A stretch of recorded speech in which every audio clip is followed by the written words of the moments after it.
What's going on, guys? It's your boy Ethan. The bankroll challenge here is going to take place here at Hustler. Currently, there's a Friday live stream right now. They're playing 100, 200, 400, a little too big, everyone's too good. So I decided to why not host a very friendly 1-2 game here at Hustler with a bunch of friends. Friend. And we're all using $2 chips because I lost you better not do it again. I would totally never do that to you. But there's two tables, just like a very friendly 1-2 game. This is the table that I'm playing on right now, and it's great.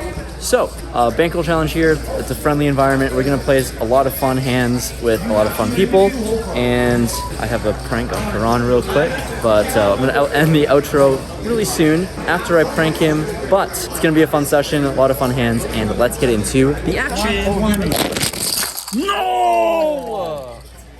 Let's get into a crazy and fun game here at the Hustler. We're playing $1, $2, only using $2 chips because, well, we're all vloggers for the clickbait. Anyways, first hand in, there's a $4 straddle on, and I pick up ace-9 offsuit on the button. Two players limp in for $4, and I decide to put in a raise to 20.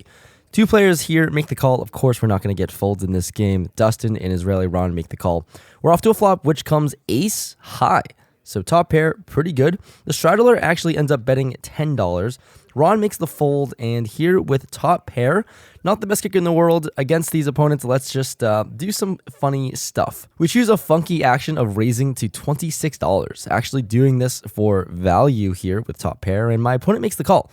When the turn comes a blank, shouldn't change the board too much. He checks it over to me here, and I decide to bet once again. Think I can still be a little greedy, go for value, and bet $40. And once again, my opponent makes the call for $40.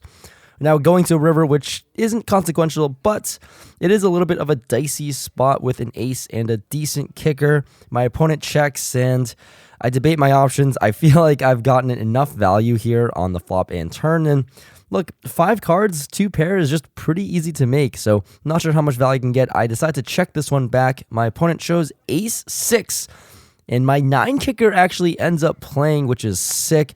I'll win this one. Great start to the session. Of course, in a friendly 1-2 game, we're going to mix in some PLO double or bomb pots. We're going 8 ways to a flop, $10 each, and the flop comes Jack 10-9 to spades, flop 2, 7, 5, 4, rainbow, and I pick up a very interesting looking Queen 8, 7, 5. Good enough for a straight up top and top 2 on the bottom. There's an early position bet of $40. Ron decides to actually raise it up to $120. And with a straight and 2 pair, I decided to just make the call because I think my hand probably isn't that great. Of course, I connect with both boards. I have a strong hand, but it's not the nuts on both boards. And in PLO, the nuts can change really quickly. Anyways, with my hand, I call 2 more players, make the call of $120. It's madness in the streets right now. We're off to a turn, which comes a 9 up top and the ace of spades on the bottom. So no longer with the nuts.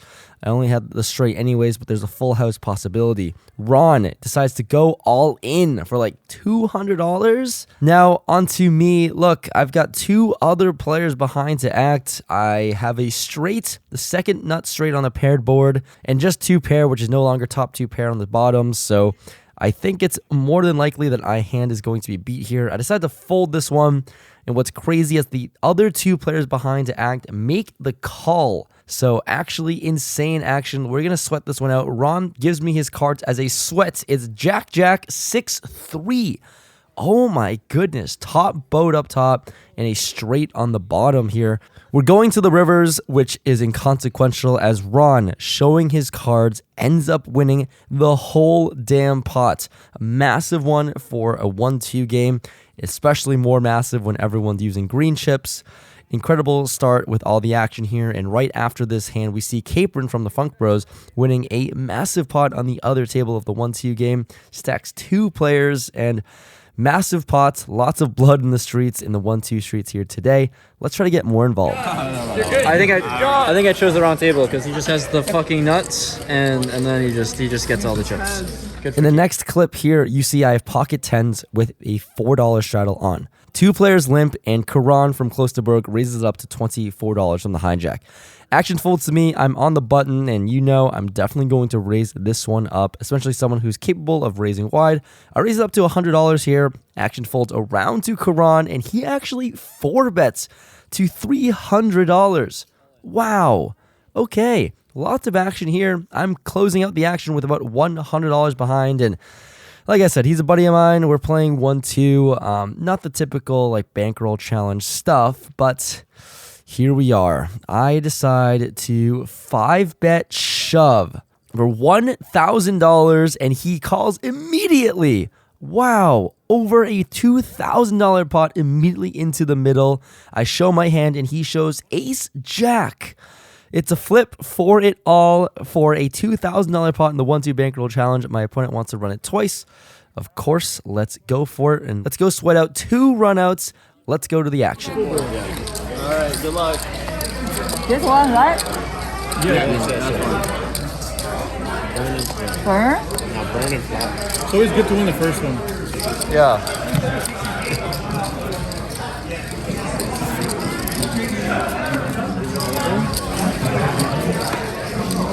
And somehow, some way, I fade an ace and jack twice.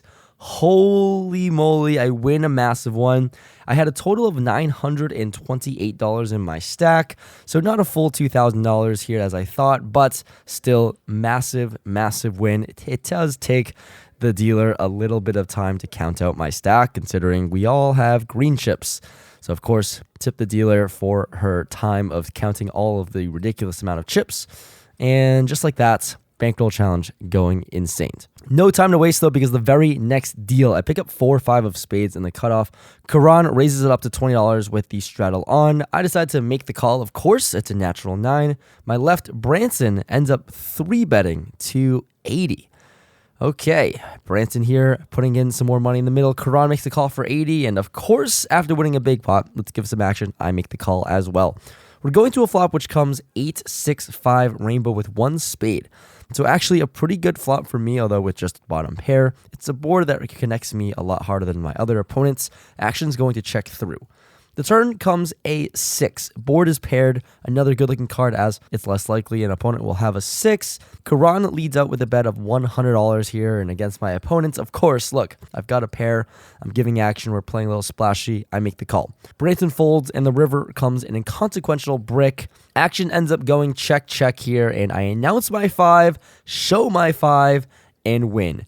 Nice to win these back-to-back hands and chipping up before this next hand, just not your typical 1-2. I'm in the $8 straddle because that's what you do when you have all of these chips. I have ace-king offsuit somehow, and there's an early position raise to $25. Karan makes the call on the small blind.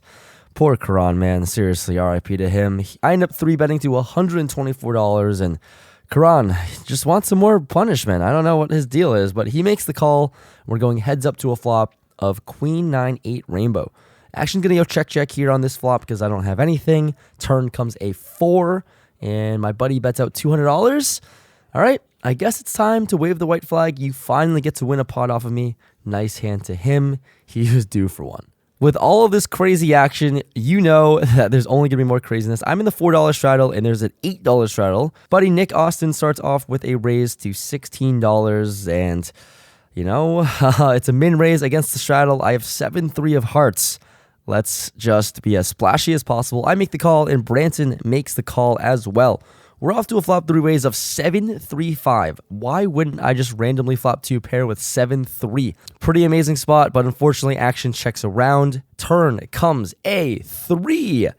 Gotta love that. Trying to get some value, and look, I'm playing kind of like an idiot here. I decide to bet $2. Because that's what you do with the full house. You try to milk your opponents in. Only Nick makes the call. River comes a 7. What? I have every single full house imaginable. Sitting with the nuts, I bet $2 once again. And my opponent makes the call with ace high. I get the max value. I guess technically not max value because I think Nick would have called a $4 bet on the river. But I got close to it. And here we are. After winning, we celebrate with a round of shots because that's what you do when you're a hustler and playing a fun poker game. And now, after a shot or two in my belts, I pick up ace-king offsuit once again in the small blind. There's a cutoff raise of $12, and I 3-bet to 60. My friend in the cutoff here who originally raised, it folds back to him. He's fish poker.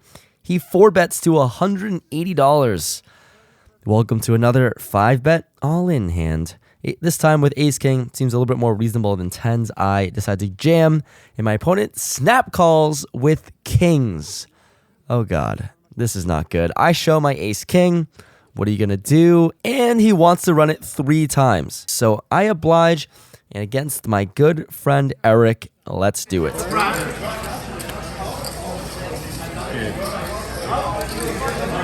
So Once. goodness, Thank God you decided to. Oh, all the hearts are gone too. Clubs. No! Queen. Oh my. Do you have a spade? No, I don't have a spade. What the fuck? Okay, well I can't win now. There's no way. Give me a 4. Okay. And oh my god, I suck out massively and win 2/3 of the board. Very, very bad beat against fish poker here. Somehow, kings gets cracked for 2 of the 3 boards that we ran. Look, guys, you guys should totally subscribe to his channel to help ease the pain of his pot. End of the day here, though. Shout out to my friend Eric for taking the beat pretty well. I probably would have flipped the table over or something like that. But look, we're not on that side. We're on the ace-king side, and I ended up winning roughly $160. Pretty sick, rough beat for kings, and what are you going to do? Just a luck box. For one of the last interesting hands of the night, why wouldn't we end it off with another hand with ace-king? I'm in an early position, raise it up to $10 here. Ryan Feldman on my left, 3-bets to $40. He decided to grace us with his presence. Anyways, there's 2 players to make the call of $40 here, and when action folds to me, you know I'm definitely going for a raise here, and I decided to 4-bet this one to $310.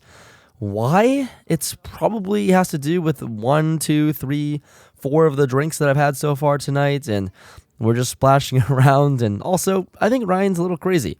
But unfortunately, Ryan doesn't make the call of my ridiculous all-in, and action folds around to my buddy Nick, and he ends up calling all in. Wow, definitely didn't expect that action. I show the ace-king, and he ends up showing king-queen.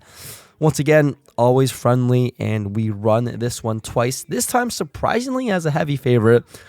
Who would have thought in an all-in pot? But here, I end up actually scooping both of the boards. Lucky me here, and I actually end up winning $460. So these pots are just massive. We're gambling, and this is a very, very fun game at the 1-2 stakes. All right, back at home, chilling. Not home. This lovely guy's hosting me. I thought you were gonna say there's a cat in the background. Shout out to Karan for bringing the action in life. Much appreciated. He's a big MVP of this bankroll challenge. I've doubled this guy twice, and like every time it's been big pots. Fuck this challenge. I run good in 1-2. What can I say? This was a blast. I had a lot of fun. Thank you to everyone who came out. It was like a private, semi-private kind of invite-only 1-2 game sort of thing. A bunch of people that I met along in LA. So it was cool to meet everyone. Really cool characters that showed up, and the game was a blast. A lot of fun. A few drinks, and let's go over the totals. I was in the game for $1,000. Not your typical 1-2 game, obviously, but here we are. I was out of the game for $2,300 on the dot after tips and everything like that. So I don't know what my totals are, but Carl's going to put the graphics on the screen as to how much I am up now. But I know I'm trending in the right direction, which is great. Maybe close to the halfway point of getting to that $5,000 mark. So another great day, another fun time in the 1-2 streets. And there'll be more to come. So it's going to be a challenge to see how quickly I can actually get there. And today I actually played a pretty long session anyway. So I don't know. It was splashy, not your typical 1-2 game. And it was much bigger, a lot of big pots, a lot of randomness, some bomb pots, a bunch of crap. So I hopefully you enjoyed the entertainment. Thank you so much for watching. And if I can win in 1-2, and you're watching this video, you can too for sure. Just find yourself a nice fun game like this one, and maybe have him at the table. Thanks so much for watching. I'll see you guys next time. Leave a like if you made it to the very end. See you next time. Peace.